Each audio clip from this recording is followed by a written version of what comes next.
بسم اللہ الرحمن الرحیم۔ شروع اللہ کے نام سے جو بڑا مہربان اور نہایت رحم کرنے والا ہے۔ دوستو، یہ دوسری صدی ہجری کا زمانہ تھا۔ دنیا کے چپے چپے میں اسلام کی کرنیں اپنی تابناک شعاعیں بکھیر رہی تھی۔ وہیں عرب جو کچھ عرصہ پہلے انتقام کی آگ میں جھلس رہے تھے، آج اسلامی تعلیمات کی بدولت باہم بھائی بھائی بن چکے تھے۔ قبائل کے درمیان باہمی اختلافات بلا شبہ پائے جاتے تھے، مگر محاذ جنگ پر جب اکٹھے ہوتے تو سب ایک دوسرے کا بہت احترام کرتے تھے۔ تلواروں کے سائے میں ان کی نمازیں ادا ہوتی تھیں۔ جن جن ملکوں پر وہ جہاد کا پرچم لہراتے، وہاں کے باشندوں کے ساتھ عدل و انصاف کرنا ان کی شان تھی۔ دوسری جانب مسلمان مبلغین بھی دعوت و تبلیغ کا کام جاری رکھے ہوئے تھے۔ چنانچہ دیکھتے ہی دیکھتے مسلمانوں کی تعداد میں بے تحاشا اضافہ ہونے لگا۔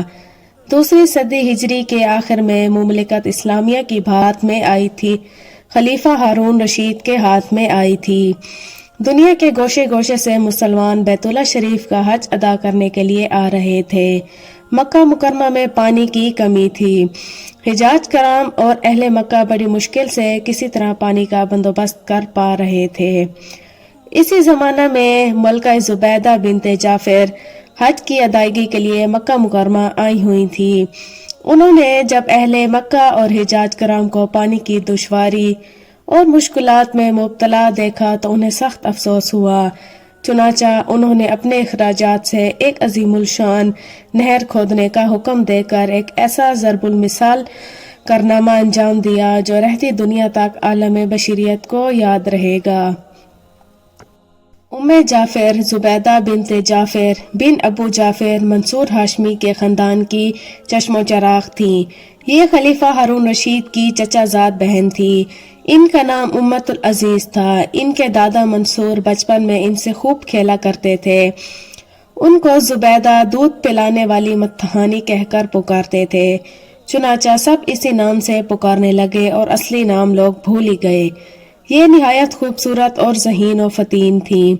جب جوان ہوئی تو خلیفہ ہارون رشید سے ان کی شادی ہو گئی۔ یہ شادی بڑی دھوم دھام سے ذوالحجہ 145 ہجری میں ہوئی۔ ہارون رشید نے اس شادی کی خوشی میں ملک بھر سے عوام و خاص کو دعوت پر بلایا اور لوگوں کے درمیان اس قدر زیادہ مال تقسیم کیا جس کی مثال تاریخ اسلام میں مفقود ہے۔ اس موقع پر خاص بیت المال سے اس نے 50 ملین درہم خرچ کیے۔ ہارون رشید ملکہ زبیدہ سے بہت زیادہ محبت کرتے تھے۔ ملکہ زبیدہ کی خدمت کے لیے 100 نوکرانیاں تھیں جن کو قرآن کریم یاد تھا اور وہ وقت قرآن پاک کی تلاوت کرتی رہتی تھیں۔ ان کے محل میں سے قرات کی گنگناہٹ شہد کی مکھیوں کی بنبناہٹ کی طرح آتی رہتی تھی۔ زبیدہ نے پانی کی قلت کے سبب حجاج کرام اور اہل مکہ کو درپیش مشکلات اور دشواریوں کا اپنی آنکھوں سے مشاہدہ کیا تو انہوں نے مکہ میں ایک نہر بنانے کا ارادہ کیا۔ اس سے پہلے بھی وہ مکہ والوں کو بہت زیادہ مال سے نوازتی رہتی تھیں اور حج عمرہ کے لیے مکہ آنے والوں کے ساتھ ان کا سلوک بے حد فیاضانہ تھا۔ اب نہر کی کھدائی کا منصوبہ سامنے آیا تو مختلف علاقوں سے ماہر انجینئر بلوائے گئے۔ مکہ مکرمہ سے 35 کلومیٹر شمال مشرق میں وادی حنین کے جبال تاد سے نہر نکالنے کا پروگرام بنایا گیا۔ ایک نہر جس کا پانی جبال قرا سے وادی نعمان کی طرف جاتا تھا، اسے بھی نہر زبیدہ میں شامل کر لیا گیا۔ یہ مقام عرفات سے 12 کلومیٹر جنوب مشرق میں واقع تھا۔ اس کے علاوہ مینا کے جنوب میں صحرا کے مقام پر ایک تالاب بئر زبیدہ کے نام سے تھا جس میں بارش کا پانی جمع کیا جاتا تھا۔ اس سے 7 کاریزوں کے ذریعے پانی نہر میں لے جایا گیا، پھر وہاں سے ایک چھوٹی نہر مکہ مکرمہ کی طرف اور ایک میدان عرفات میں مسجد نمرہ کی طرف لے جائی گئی۔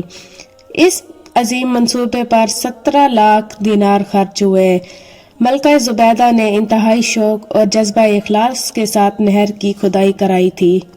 وہ حجاج کرام اور اہل مکہ کو پانی کے دشواریوں سے نجات دلانا چاہتی تھیں اور یہ کام صرف اللہ تعالیٰ کی خوشنودی کے لیے انہوں نے کیا۔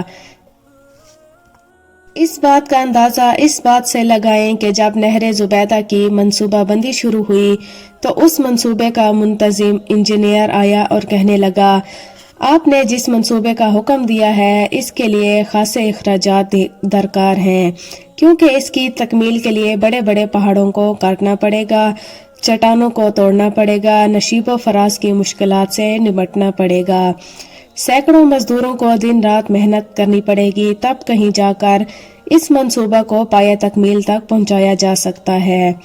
یہ سن کر ملکہ زبیدہ نے جو جواب دیا وہ دلچسپ بھی تھا اور اس سے ان کی قوت فیصلہ اور منصوبے سے دلچسپی کا اظہار بھی ہوتا تھا۔ انہوں نے انجینئر سے کہا، اس کام کو شروع کرو، خواہ کلہاڑے کی ایک ضرب پر 1 دینار خرچ آتا ہو۔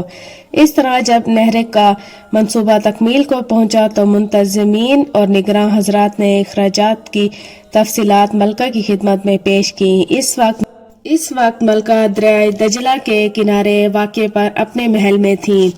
ملکہ نے وہ تمام کاغذات لیے اور انہیں کھول کر دیکھے بغیر دریا میں ڈال دیا اور کہنے لگیں، الہی، مجھے دنیا میں کوئی حساب کتاب نہیں لینا، تو مجھ سے قیامت کے دن حساب نہ لینا۔ ملکہ زبیدہ خاتون نے یہ عظیم الشان کام انجام دے کر حجاج کرام اور باشندگان مکہ مکرمہ کو پانی کی قلت کے سبب درپیش مشکلات کا مسئلہ حل کر دیا۔ اللہ تعالیٰ اس نہر کو ان کے حق میں صدقہ جاریہ فرمائے۔ ان کی وفات بغداد میں 214 ہجری میں ہوئی۔